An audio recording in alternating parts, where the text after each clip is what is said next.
তো মা ওগুলো করে নিক, তারপর ওগুলো দিয়ে কি করছে সেটা তো দেখাবোই, দেখাতে তো হবেই। দেখো ডিসিশন চেঞ্জ হয়ে গেল, কুমড়ো দিয়ে কি কুমড়ি করবে বললো, আলুটাই নেয়নি, আবার আলুটা দিলাম, কুমড়ো বাদ। আলু বেচারা মানে সংকটে আছে ওর জীবন নিয়ে, কি হবে বোঝা যাচ্ছে না। হয় বলছে রেখে দেবে, মা বলছে আলু ভাজা করবে, বাবা বলছে আলুর কি যেন কি চপ। বাবা কেমন করে চপ বানায় দেখি দাও একটুখানি। ও বাবা আলু দাঁড়াও, দেখাবে তো আলুর কেমন চপ, আলুর চপ কেমন করে দেখাও।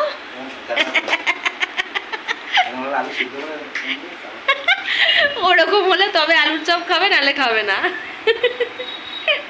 তুমি এই কুচিয়েছো তো ও মা, আলু কুচিয়েছো তো, এবার ওটাকেই চপ বানাও। দানা, হ্যাঁ দানা তো বাবা খুব বাজে। এখন সব সবজিগুলো পড়েছে সংকটে, কারণ বাড়িতে বেসন শেষ হয়ে গেছে। এবার কি করে উদ্ধার হবে কিছু বোঝা যাচ্ছে না। বেসন ছাড়াই চপ খাওয়াবো আজকে। বেসন ছাড়া চপ? বেসন ছাড়া চপ, বেসন ছাড়া কি করে চপ হয়, চলো তোমাদের দেখাই। গরমের মধ্যে আমি মাকে হেল্প করতে এসে ফেসে গেছি, চলে গেল হাওয়া খেতে। এই যে ধেয়ে আসছে কি, আবার কি ধেয়ে আসছে, কি গোলা গোলা, তুমি দেখতে এসছো? আর ওদিকে রান্নাটা করছি আমি গরমের মধ্যে, সবাইকে দেখাচ্ছি। দেখো এই দেখো আমি করছি, তবে কিভাবে করছি এখানে তো বলবো না, তোমাদের তার জন্য রিলস দেখতে হবে। এখানে বেসন ছাড়া চপ হচ্ছে, এত সুন্দর বেসন ছাড়া কি করে চপ হতে পারে। ওফ, এত জোরে গাড়ি গাড়ি না মাথা টাথা গরম হয়ে যায়। যাই হোক, যেটা বলছিলাম, এত সুন্দর বেসন ছাড়া কি করে চপ হতে পারে। বেগুনি চপ মানে বেগুনি তো কাইন্ড অফ চপই। যাই হোক, এখানে আলু আর পটলটা বাকি আছে চপ হতে, তো সেটা তোমাদের জানতে হলে রিলসটা দেখতে হবে। বাবা খুন্তিনি দেখাচ্ছি, সরি বাবা, গরমে অবস্থা না যে হাল, ঘেমে গেছি একদম, দেখো অবস্থা, হাত পা চকচক চকচক করছে। কি বলছিলে বলো? সন্ধ্যের টিফিন রেডি। এখানে 3 রকমের চপ ভেজেছি, আলু, পটল আর বেগুন। বেগুন, আলু, পটল, কুমড়োটা বাদ। কুমড়োর চপ কে খায়? আমি খাই না, কুমড়ো চপ ভালো লাগে, তুই খেলি না বলে করলাম না। সন্ধ্যের টিফিন খুব জমে যাবে, সঙ্গে আছে মোটা মুড়ি, যেটা ও একদম পছন্দ করে না, সেটা আমি খুব পছন্দ করি। এই যে আলুটা লাস্ট হচ্ছে, আর এখানে অলরেডি থালা ভরে গেছে পটল আর বেগুনে। আমি কথা বলছি তো ওই জন্য কন্টিনিউ, দেখো তো। ও এ কি দেখ বেগুনি বাবা, খেয়ে একটু বলো তো কেমন হয়েছে। Heavy taste. মা তুমি তো ঘেমে চক চক চক রান্না করে নিজে কি করে বলবো রে কেমন হয়েছে। যা, তাহলে আমি বলছি, দাঁড়াও। আমারও তো গরমে অবস্থা না যে হাল। ফার্স্টে খাচ্ছি বেগুনি,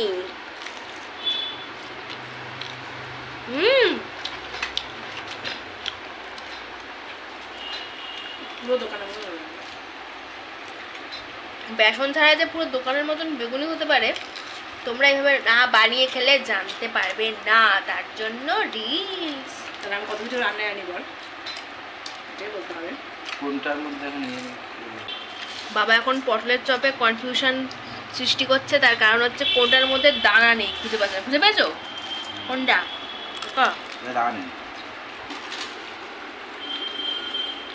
হয় রে পটলের চপ, হেভি টেস্ট। বেগুনিটা খুব ভালো লাগে আমারও। আমার বেগুনি খেতে খুব ভালো লাগে। কি আলুর চপগুলো রেখে দেওয়া হলো, আর এক থালা চপ সাবার হয়ে গেল। কত চপ ছিল মা, ভালোই লাগে। তারপরে তেল ভাজা চপটাও কিন্তু খেতে ভালো হয়েছিল, ওটা রিভিউ দাও। তোমরা সবাই বাড়িতে বানিয়ে খেও, কেননা আমি তো এখান থেকে তোমাদের দিতে পারছি না, তোমাদের শুধু দেখাচ্ছি, আমরা খাচ্ছি। সবাই এরকম করে বাড়িতে বানিয়ে খাবে, খুব ভালো লাগবে সন্ধ্যের টিফিন। তারপরে এরকম আলুটা করে ডাল দিয়ে ভাত নেই, আলুর এই বড়া দিয়ে খাবে, খুব ভালো লাগবে। বাহ, বাড়িতে লোকজন আসলেও দিয়ে দিতে পারো, কোনো চাপ নেই। হ্যাঁ, দাদা কি আছে, চিপস দিতে হবে না, আলু ভাজা করে দিতে হবে না, এরকম করে দেবে। সবাই ভাববে ইউনিক স্টাইলে দিয়ে খেতে এত টেস্টি।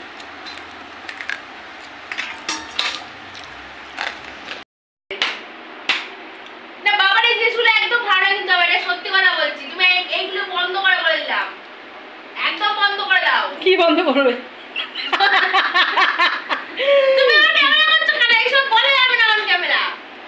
তোর বাবা স্বভাব খুব খারাপ, সব সময় এরকম করবে খেতে বসলে পরে। কেন কি কেন কি করো তুমি বলো আমার সবাইকে কি করেছো? বেকার একদম। পার্টি হিসেবে ছি ছি ছি। ডিলিট কাটো তুমি, ডিলিট করে দাও বলছি। তোমার দ্বারা জীবনে আর হচ্ছে না। খাচ্ছি তো নি এখনো খা। শন পাপড়ির মধ্যে লাড্ডু কি করছে? লাড্ডু হালকাতার লাড্ডু ছিল না, একটার মধ্যে কি অবস্থা। আরে আস্তে, যদি এখানে পিঁপড়ে পড়ে না, সরি পিঁপড়ে পড়বে মানে ঠিক না। তারা এত বড় শন পাপড়ি খেতে পারবো না আমি।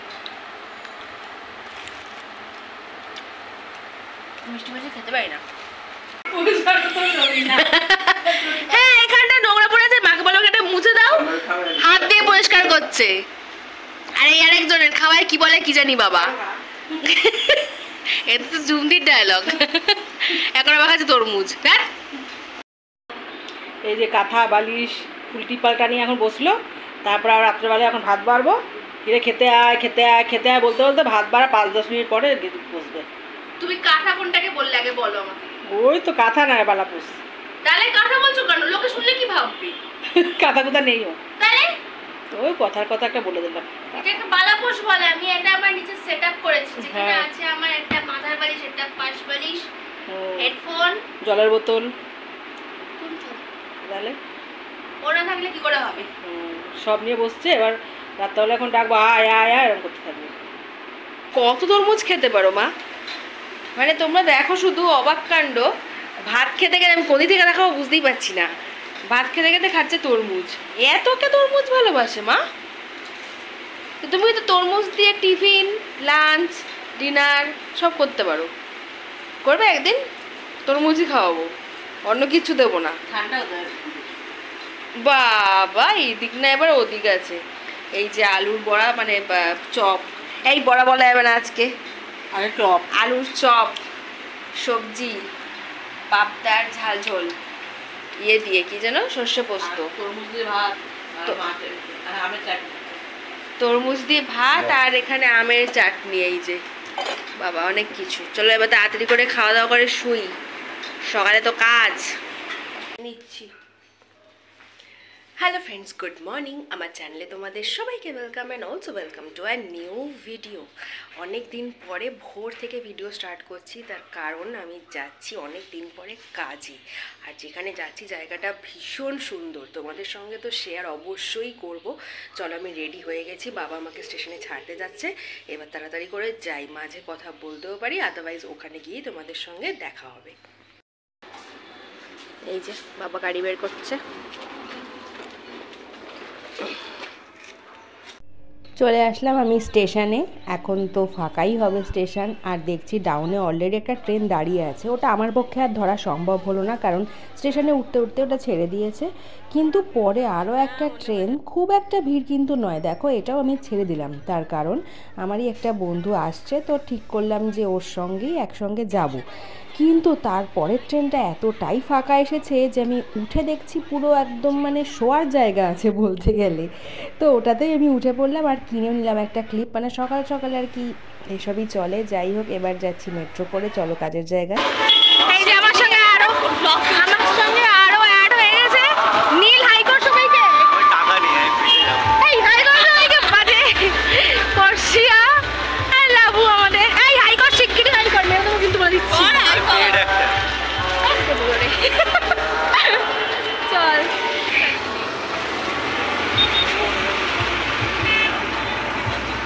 বাবা, ধান জমি মনে হচ্ছে তো এই আশপাশে। আজকে আমরা এসেছি সাঁতরাগাছি কান্ট্রি ক্লাবে। মানে এখনো ক্লাবটা অনেক দূরে আছে, জাস্ট হেঁটে হেঁটে যাচ্ছি। মানে সকাল বাজে এখন কটা? 9টা হবে। এদের দুজনের ফুর্তির শেষ নেই। দুজনের হাতে দুটো চকোবার। আমরা এখন আইসক্রিম নিই, আমরা নিই, ওরা দুজন মিলে। বাবা রে বাবা, কি রে ভাই, এইভাবে সারাদিনটা কাটুক তোদের। তোরাও ঠান্ডা থাক, আমাদেরকেও ঠান্ডা রাখ। আমরা ভেতরটায় ঢুকে গেছি, গেটটার না ভিডিও করতেই ভুলে গেছি আমি। এদের চক্করে পড়লে এই হয়। এখানে সব মেকআপ ভ্যানগুলো দাঁড়িয়ে আছে। তো আসার সাথে সাথেই টিফিন কমপ্লিট করে নিলাম, কারণ সকাল সকালই আমাদের কাজ শুরু হয়ে গেছে। একটা কলেজের সিন ছিল, যেহেতু ডেলাইট সিন ছিল সেই জন্যে খুব তাড়াতাড়ি ছিল, কারণ কাজটা তার স্টার্ট হওয়ার জন্যে। তাও মানে কোনোভাবেই সুযোগ পাচ্ছিলাম না ভিডিও করার। যেই একটু ছাড় পেয়েছি তখনই মনে হলো তোমাদের সঙ্গে একটু শেয়ার করি, কারণ এই জায়গাটা এতটাই সুন্দর। যদিও এখানে তখন কাজ চলছিল, তাও ভাবলাম তোমাদের সঙ্গে অবশ্যই শেয়ার করা যাক। আমরা অলরেডি কাজ স্টার্ট করে দিয়েছি, আর এই মেয়েটা এসে কি কাজ করছি আমরা? আমি কিন্তু বুঝতো আসলে আমি তো খুব ভালো মেয়ে, মানে আমি শৈলীদিকে চিনি না বেশি, মানে কি তোমাকে চিনিস না? না মানে আজকে আমার কাটা মানে কি সুন্দর এই দিকটা, এই দিকটা আসাই হয়নি কাজের জন্যে।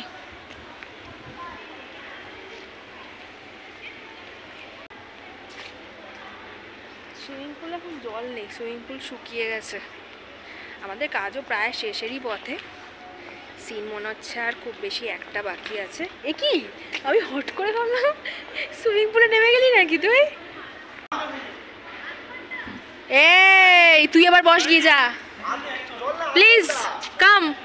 সুইমিং পুলের মধ্যে লাফালাফি ঝাপাঝাপি, আরে ভিজে যাবি তো। ও এত লাফালাফি, ওই বাবা ভিজে যাচ্ছি।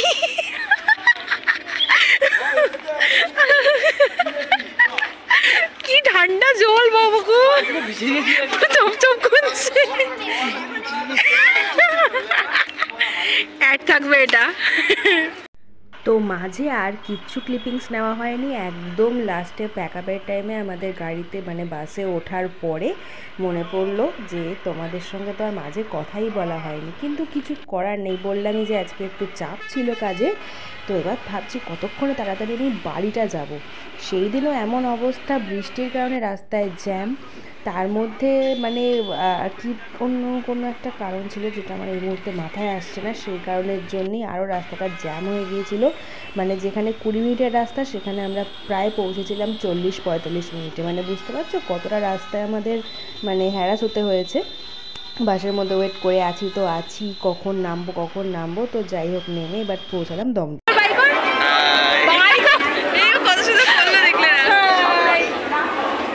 এবার বাড়ি যাওয়ার পালা হয়ে গেছে, সবাই বিটিএস হ্যাঁ ইন্ডিয়ান আর্মি কি বলে যাচ্ছে। আর কিছু করবি?